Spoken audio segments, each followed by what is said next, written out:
That's retiring. So to celebrate, I'm taking our parents to France starting today. I'm borrowing your platinum card for the trip. Gonna live it up on your credit card. What? A trip? What are you talking about?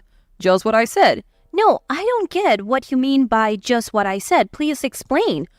We need to hurry. I get it. We'll go soon. Sorry, I have to move on now. I'll hear the details when I get back. Just one thing though, the credit card won't work. Huh? My jobless husband Parker took my credit card to take our parents-in-law on a trip. I put up with a lot from Parker, but this seems like the perfect opportunity. I'm going to make sure Parker learns a lesson, and when he returns from the trip, he'll have some big regrets. I'm Layla, a 32-year-old company employee. After graduating from a prestigious university, I got a job at a major company and have received good evaluations. Despite being only 32, my income is enough to support Parker, who doesn't work, and a child if we had one. But that's hypothetical. We have been married for 2 years and don't have kids yet. We're thinking about having one soon though. Blessed with a good job and income, I should be happy in my newlywed life, but I'm not. The part about having a child is hypothetical, but Parker not working isn't. I'm not hungry for dinner because I ate snacks. That's fine, but what about your job search? I didn't go for an interview today, just stayed home looking at job websites. Parker quit his job a year ago and has been job hunting since. To be precise, he's been working part-time but doesn't stick with any job for long. He starts a job, quits soon after, relaxes for a while, then looks for another part-time job. You're looking at part-time jobs again, aren't you? I'm looking at both full-time and part-time. Why don't you stop looking for part-time jobs and focus on finding a full-time position? I know, but there's a right time for everything. I wish Parker would find a steady job, but there's a reason he can't be pushed too hard. He quit his last job because of a conflict over work policies with his boss. That boss was notoriously difficult in the office. Parker stood up to the boss as the office representative backed by his colleagues, but when the conflict escalated, his colleagues sided with the boss, not with Parker. As a result, Parker lost his boss's approval, felt betrayed by his colleagues, and found it hard to stay, so he left the company. Parker, dinner's ready. Can you bring it here? After quitting, Parker became reclusive, staying in his room. After about 2 weeks, he started coming out and helping with household chores. I'll do the dishes. Really? Thanks, then it's all yours. Yeah, I've got nothing but time. Joking about that. Parker's smile returned, but it didn't seem genuine yet. After another 2 weeks, he started job hunting. I have an interview today. Is it your top choice? Yeah, I'm going to get this job and start over. I'm rooting for you. Do your best. A month after quitting, Parker began job hunting in earnest. But even after a month, he couldn't find a job. Why am I always rejected? Damn it, it's all my previous company's fault. Don't get frustrated. You'll find something good. Of course I'm frustrated. I did nothing wrong. Parker might not be entirely blameless, but what happened at his last job wasn't entirely his fault either. Still, quitting because of interpersonal issues doesn't look good to potential employers. It's like I can't do anything right anymore. That's not true. You have an interview tomorrow. Let's work on your resume. It's pointless. I'm not going tomorrow. Repeated rejections wore Parker down, but after a while, he became defiant. One day, I came home to find torn-up resumes on the living room floor. Knowing the interview didn't go well, I chose my words carefully. Can you throw that trash in the bin? I'm done. Done with the what?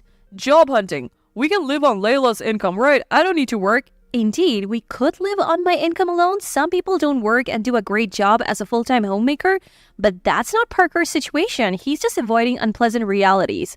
I understand his reluctance to work after the bad experience at his last job and the unsuccessful job hunting, so I decided to be patient with Parker for a while. Parker, you still haven't found a job? What's your plan? I've worked hard before. This is just an extended break. I'm not just resting, I'm studying for the future. That's good to hear. Living near my in-laws' house, Parker's mother Mila and father Nicholas started visiting us more often after he quit his job. They were probably worried about him. Hearing that Parker was preparing for his next job, they seemed relieved. But that was a blatant lie. The beer will run out today. Can you buy some on your way home? It's running out again? You drink too much. Try to cut down a bit. Fine, I won't ask you again. I'll buy it myself. Parker wasn't studying or job hunting. He spent his days watching TV and drinking beer. He probably didn't want others to know he was unemployed. If I told my in-laws the truth, It might hurt Parker too much, so I decided to stay silent about whatever excuses Parker made. But he stopped job hunting for over 3 months. I finally decided to speak up. Parker, maybe it's time to start job hunting. You seem more settled now. What? It's been less than half a year since the incident at my last job. You want me to work again after what happened? I just thought the break was a bit long. Stop nagging. You can't understand my feelings since your job is going well. I have my own struggles, you know. Everyone has work problems and relationship issues. We all try to solve them. Let's work through this together. I get it. I'll look for a job, okay? Parker walked out in the middle of the conversation. My words seemed to have hurt him, but him agreeing to job hunt seemed like a progress. I decided to apologize when he was feeling better, but then, I got a job because of your nagging. that's great. Where? At a nearby supermarket? So you'll need to learn and work hard, right? It's just part-time. No need to work too hard. Part-time? Even part-time is a job. Do you have a problem with that? I wanted to say something to Parker, but maybe even a little work could be a start to his recovery. I decided to watch and see. I'm home. Parker, you're back. How's the job? I quit.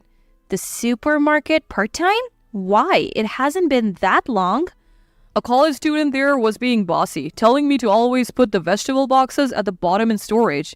It felt like harassment. The student was likely just teaching Parker the job.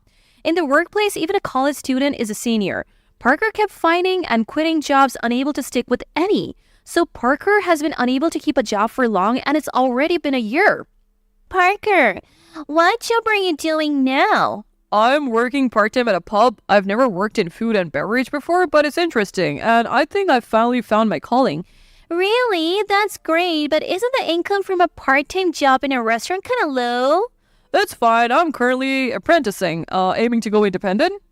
So you plan to own your place someday? Exactly. The income's small now, but I'm working hard for my goal. Then take this. Treat yourself to something nice for once. Parker still puts on a good show in front of his parents. But as always, it's all lies, and he quit the pub job 3 days after this conversation, lying and even taking allowance from his parents. This time, I couldn't help but feel disappointed in my husband, so I decided to be a bit firmer than before. Hey, Parker. Later, please. I'm at a good part in the movie. You can pause it. I grabbed the remote control from the table, paused the movie, and forced a conversation. It's just pressing when you pause at the best part. What is it? Parker, you're 35, right? You know that's prime working age. Don't you think about the future? Spending all day at home drinking and just watching TV? The future? There are plenty of 35-year-olds not working. Many people enjoy life without a job. True, work isn't everything, but those people have something else they're dedicated to. Do you have something like that? Yeah, you're upset I'm not working. I'll look for another part-time job. Parker seems intent on only working part-time. Considering his reasons for leaving his job and his struggles with job hunting, I've been careful not to hurt him. But it's time for Parker to bounce back. I need to be stricter. One day at work, I got a text from Parker. Dad's retiring, so we're going to France to celebrate starting today. Borrowing your platinum card. Gonna splurge on your credit card. I panicked and called him immediately. What do you mean, a trip? Just what I said. I don't get just what I said. Please explain. So many things wrong here. It's fine to celebrate Nicholas's retirement, but he should have consulted me before using my money. And borrowing the credit card? More like stealing. And why am I paying for a trip to France that I'm not going on? Parker's probably bragging to his parents, claiming the money is from his savings. Thinking about it infuriates me, but one thing Parker said catches my attention. You said you borrowed a credit card? The one from our house? Yeah, why? I do have a platinum card. Some people think you need a high income for it, but that's not true. Credit history, stable income, and other factors matter, and it's attainable in your 30s. The annual fee is high, but I use it for the benefits and points. However, that credit card is in my wallet. So you took the credit card from home? Yeah, so I'm counting on you for the payment. Parker, elevated about his trip to France, is speaking to me in a provocative tone. I have been patient with Parker for a long time, but this seems like a good opportunity. Parker thinks he's clever, taking my credit card and being all cheerful, but he's in for a surprise. What are you doing? We need to go. Got it. I'm coming. Sorry, I need to move on now. I'll hear the details when I get back. Just one more thing. That credit card you took won't work. What? That can't be right. It's on Lila's name and the expiry date is this month. It's short. But it shouldn't be a problem, right? Lila, you're lying to stop me from using the card, aren't you? Such a lie is easy to see through. Yes, it expires this month. That's why I have already received a new credit card. What does that mean? So I have 2 credit cards to use for a while now?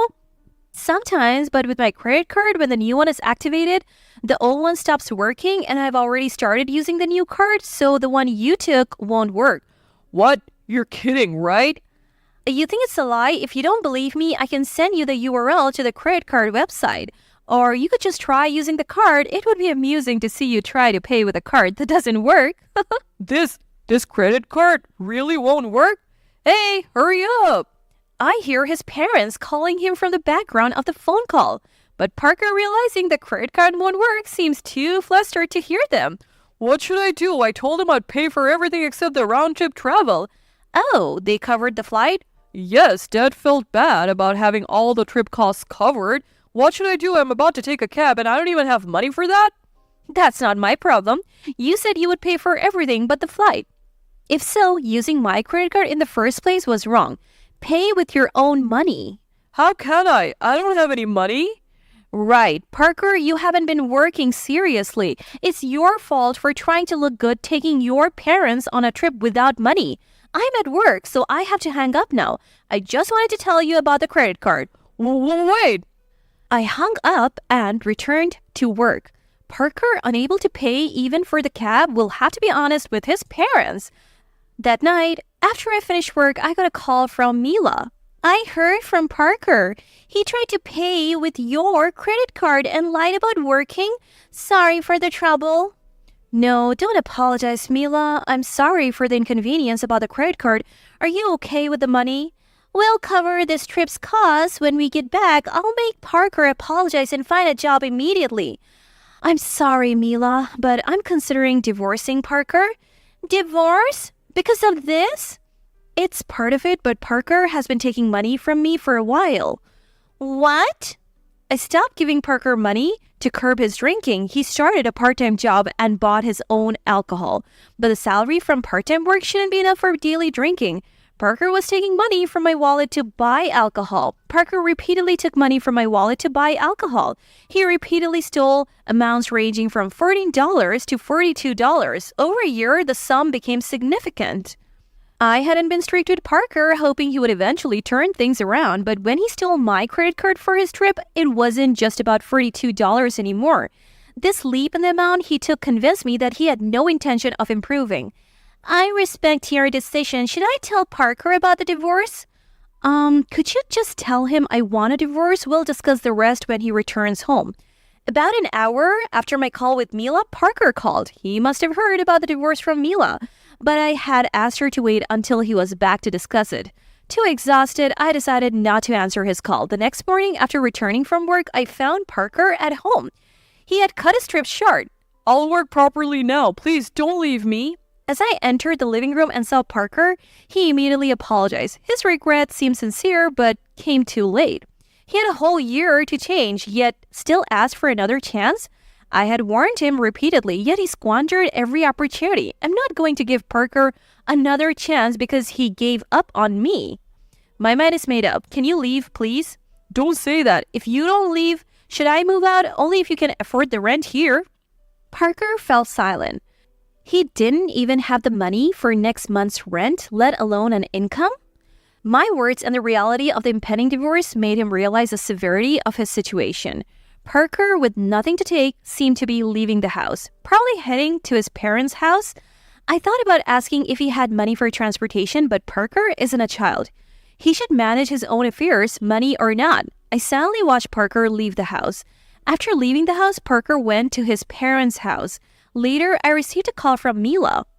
My parents-in-law let Parker stay for one night but then asked him to leave the next day. They thought he might become too reliant on them if he stayed. Creating a situation where he must fend for himself was perhaps their intention.